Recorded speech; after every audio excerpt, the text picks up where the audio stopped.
Good morning from Bobblehead Homestead. I am Jeff. Today is Sunday. It's high 30s right now. The sun just came out, so it's calling for like mid 40s today. It's winter here.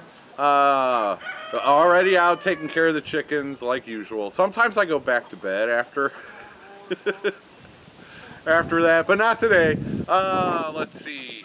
Yeah, tonight's calling for below freezing, not below zero, but I've said that before. Below freezing, yeah, he knows. Below freezing temperatures tonight. So I'm doing extra waterers, and I just take them inside, leave them in there overnight, and bring them out in the morning so they've got fresh water. That's the easiest thing. Well, I could run anyway. One of these years I'll have a winter coop with electricity, and that'll be that. So then I can use the electric waterers, and like a heat lamp, I can use that easier. They'll be fine.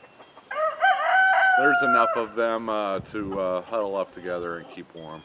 It's not like I am below zero down here. It's just below freezing for a few hours in the middle of the night. So yeah, yesterday I was running around. I've got some stuff to show you. And today I want to do a video in response to a couple of tags. Horticulture Geek. There's a tag, and I'll put links below also. The tag is 5 seeds. I think it's seeds. 5 seeds you're excited about planting this year.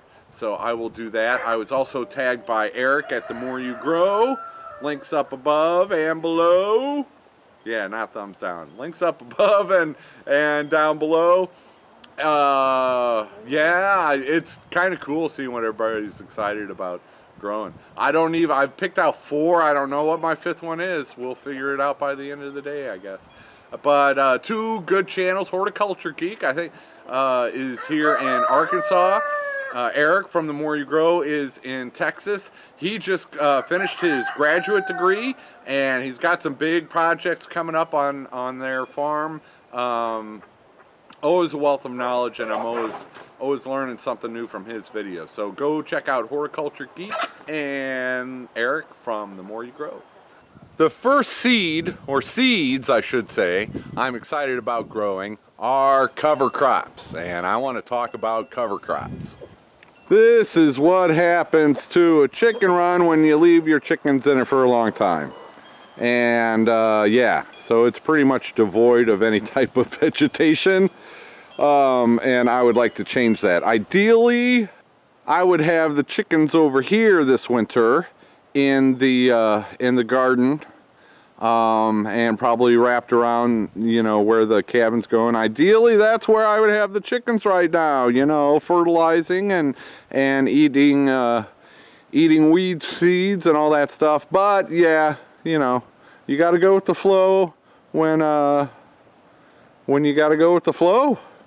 So back to this chicken run area. I would like to get these chickens out of this area very soon, but before spring, so that I can put cover crops or all kinds of seeds into this area and let it grow and get it prepared for the chickens to come back in this area, grow them some food. I've been gifted so many seeds, and I've got some Johnny Select seeds with cover crops in there. I think there's like clover and oats, and I don't know what all. I still have to dig out those seeds. And then I got another bag with cover crop seeds. So what I'd like to do is get the chickens out of this area enough to get it established so that I can bring the chickens back in here. Ideally, I would love to be moving these chickens to new ground once a month. I'm not there yet. I'm gonna have to clear more land or be more smart about the land that I do have cleared if I want that to happen. But yeah, so cover crops. Yes. I was gonna do cover crops in that area that got bulldozed, but I've got, good 6 inches of wood chips. So I've got a giant back to Eden garden over there, and one little strip of fruit and berries. But But the rest of that is all back to Eden Garden, with more wood chips to come and more wood chips on the other side. So number one, I'm going to say cover crops, or, you know, just old regular grass or whatever. While I'm on the topic of cover crops, I was watching VW Family Farms Friday Night Live, or link below, I don't know how many cards I have left. I was watching their Friday Night Live, and they were talking about options for their big garden. Well, let's let them talk about it. Okay, Kitty Pleasure Garden said all no-till, sold my tiller years ago. I'm so curious about that because we do huge gardening, like rows and rows and rows of stuff, like massive scale. Like I said, how do you control the weeds? I'm curious about what you do. I measured it off, and there's somebody else that's doing back to Eden. I measured it off here not too long ago, and it's 21,000 square feet of garden is what we do. Yeah, what do you do instead of tilling when your garden is like 21,000 square feet? That is a big area. So, you know, if you're thinking about back to Eden, that's a lot of wood chips to cover that. If you're talking about landscape fabric or, landscape fabric, you're talking about like Living Traditions Homestead uses. It's a woven fabric that the water can get through. It's not plastic, and it can be used over and over for longer than black plastic. So, what do you do in that case? Well, I just something. I've done a video on this before. I'll put a link below. It was Cardinal. Hey, I wonder if that's Bruce Suter from last year. That's cool. They're coming back. I'm seeing more birds around here. What was I talking about? Cover crops. Yeah, I did a video about Naked Gardening Day. And I talked about cover crops and different options. One thing that VW Family Farm, they've got big billboard tarps, so that can be used over the winter. But something that I'd like to try someday, or watch somebody else try. I've never done it. I'm what would you call it? Book smart? Video smart. Anyway, here's some videos about one option that you can use if you've got a very large garden, and that is a cover crop. Take a look at this. Now we're going to get down to where we're having fun. We're going to talk about how to do it, to grow gardens and to have fun, and that's what it's all about. This is how we used to roll. This is an old horse-drawn roller. We put a hitch on it, pull it with a 10-horse or 15-horse John Deere tractor. This is May the 5th or 3rd. You can see it must have been cold. I still got a coat on. There is a tomato, you know, with a cage. No more black end rot because the soil don't splash up on the tomatoes, you know. They're great for weed suppression. There they are. There they are. Stakes may not work. You may have to use cages to make them do that well. But just look at the armor. That's what I wanted to show you. There's armor. No weed pressure. That video is from Living Web Farms. Link below to their YouTube channel and to that specific video. I'll do another one here in a minute. But yeah, I believe they were calling it cereal rye. It was some type of winter rye, I believe. And they planted it, I'm assuming, in the fall. And then when they, in that area, I believe they're in Ohio, it was the beginning of May, they just leveled it, you know, just rolled right over it, and then planted straight into the ground. You can do seeds, or you can do transplants. What they were doing were the tomato transplants right into the ground. And so, yeah, that's kind of cool. If you don't have a roller, maybe you can try this method to flatten out the cover crop once you're done. That is my garden today. I'm going to show you my pieces of equipment that I use. That's my roller. My daughter's car. It's a Jetta diesel. She was not happy. I don't understand. I said, daughter, let me use your car. My lawnmower died. Carburetor went out. So I said, daughter, can I use you to roll down my cover crop? You know why I show this? Because farmer says, well, I don't have the tools. I don't have the equipment. Blah, blah, blah. Look at this. Isn't that beautiful? Oh, I just love that. That's my garden spot. Yeah, man, just running over with a car. You could also get a long board with a rope and do it by hand. But I just think that's an ingenious method for no-till. It seems like it's less work. It would be less expensive, I believe, than the woven fabric. So I don't know. I've never done it, anything like it. One thing is, I'd like a follow-up on, you know, what do you do the next year? Okay, after all the tomatoes or whatever you're growing in there, what happens then? That'd be curious. I'd imagine they just throw more seeds down that fall and then do it again the next year. Who knows? But yeah, cover crops. I think that's an interesting option for people out there.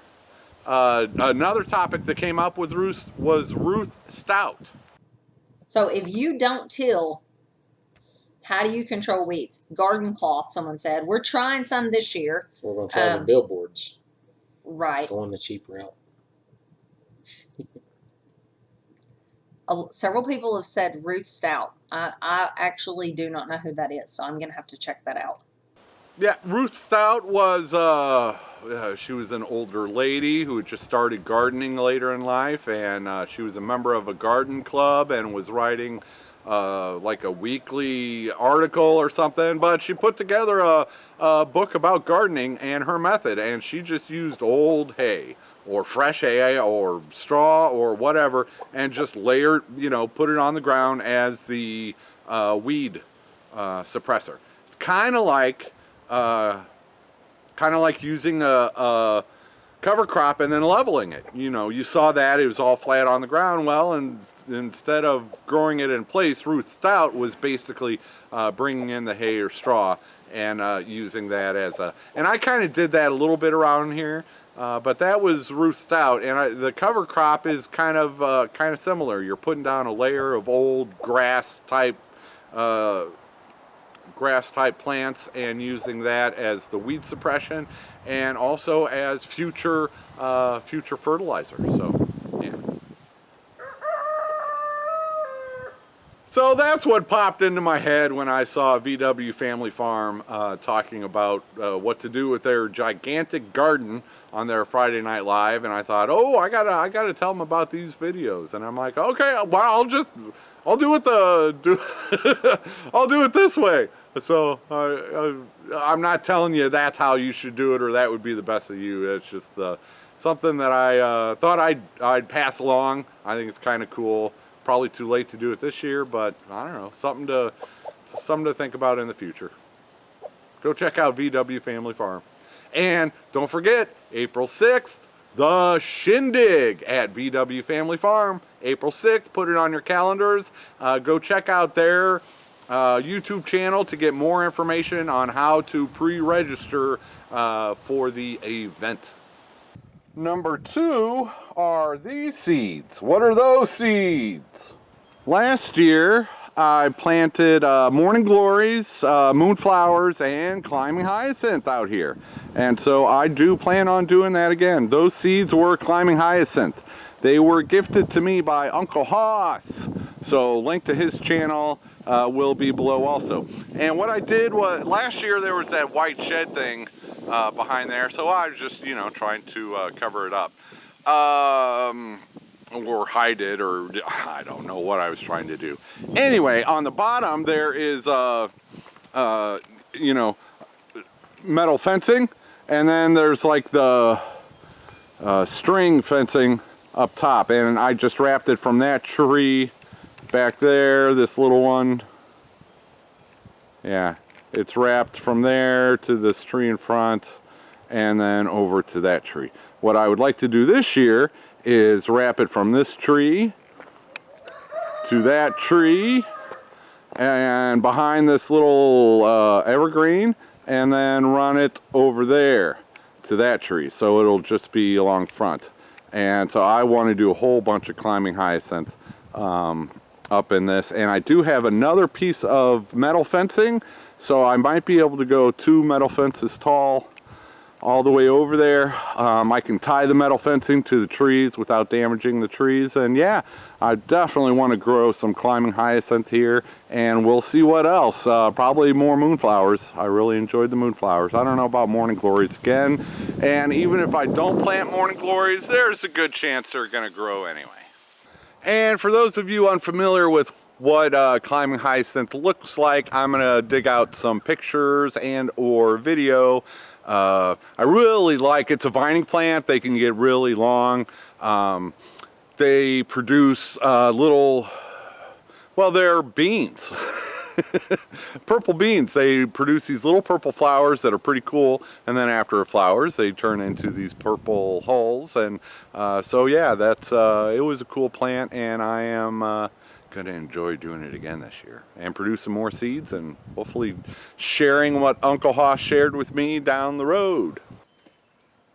These flower and they precede the purple beans that come later. So I've got some nice blooms coming out of the climbing hyacinth. Yeah, and I got some more beans that I can collect the seeds out of. So the third seed I'm anxious to plant. These are Tithonia, also called Mexican sunflower. And my sister gifted me a packet of these last year, and I really liked them. So I saved a whole bunch of seed pods, and I'm excited to give these a try.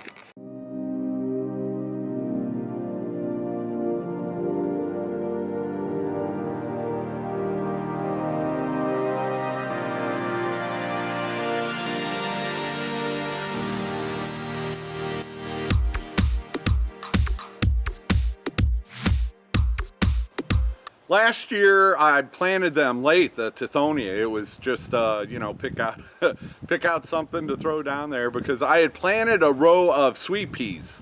Nothing happened. They got about that tall and it just got too hot.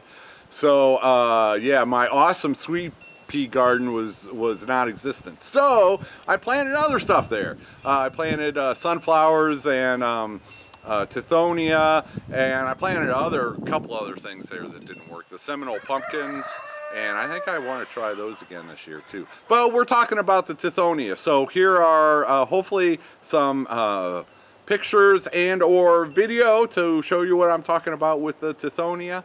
I believe I had 2 packet seeds. I know my sister gave me one of them. She might have given me both of them. One was Fairy Morse and the other was Burpee.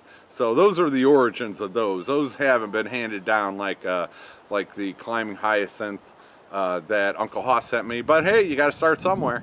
And let's have a look at the Tithonia. They're really cool.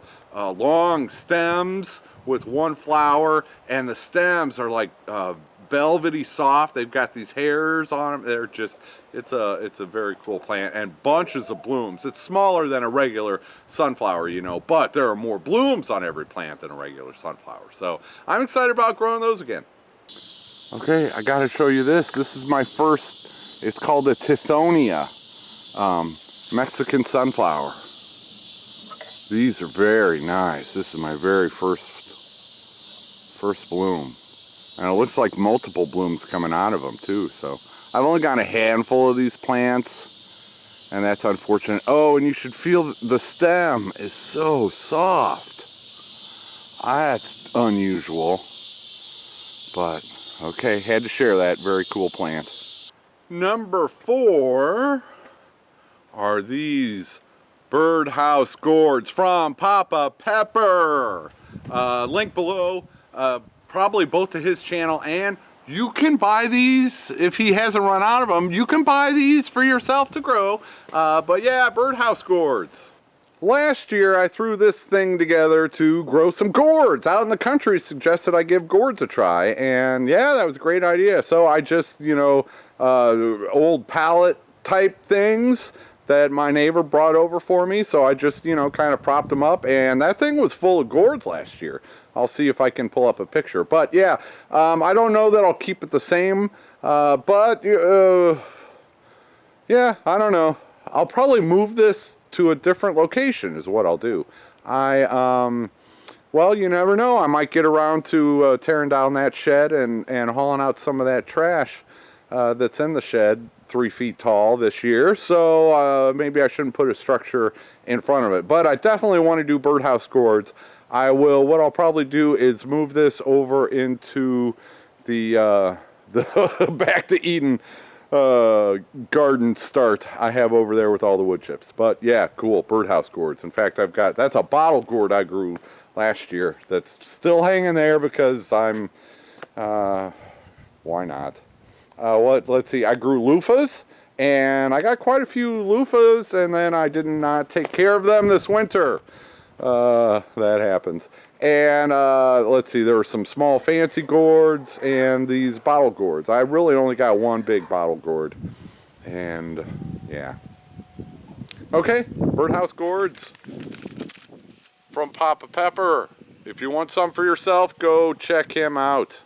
And here's a cool update. Can you see this? It's a gourd. I got gourds growing. I believe this is a long skinny one. I think this is a loofah gourd. For number 5 seed that I'm most excited about growing this year, I don't know. So this was gifted. This is all full of seeds. This was gifted to me. So I decided I'm just going to stick my hand in there and start pulling out seeds until one of them strikes my fancy. And this one struck my fancy. Pumpkins. Yes, I would love to grow some pumpkins this year. I've got that area out there with the wood chips already down. And yeah, might as well give it a try. Pumpkins, you know, they're big plants and they, you know, take a lot of space, so I've got space out there now with the wood chips. And good for chickens. I don't know that this will be the exact variety. These are jack-o'-lanterns. I'll have to go through to see what other varieties of pumpkin seeds I might have, but good for pumpkins. It's a natural dewormer. So yeah, pumpkins are good. So that's number 5. Thanks once again to The More You Grow and to Horticulture Geek for tagging me. My garden plans this year are all up in the air. I have no idea what's happening in the area where I gardened last year. So I do have that new space out there with all the wood chips, and that will present you know, challenges also with those being fresh wood chips. So we'll just see what happens this year on the garden front. But thanks to those 2 channels. Have a look at all the links below. And if I don't see you guys tomorrow, I'll see you soon. Take her easy, everybody.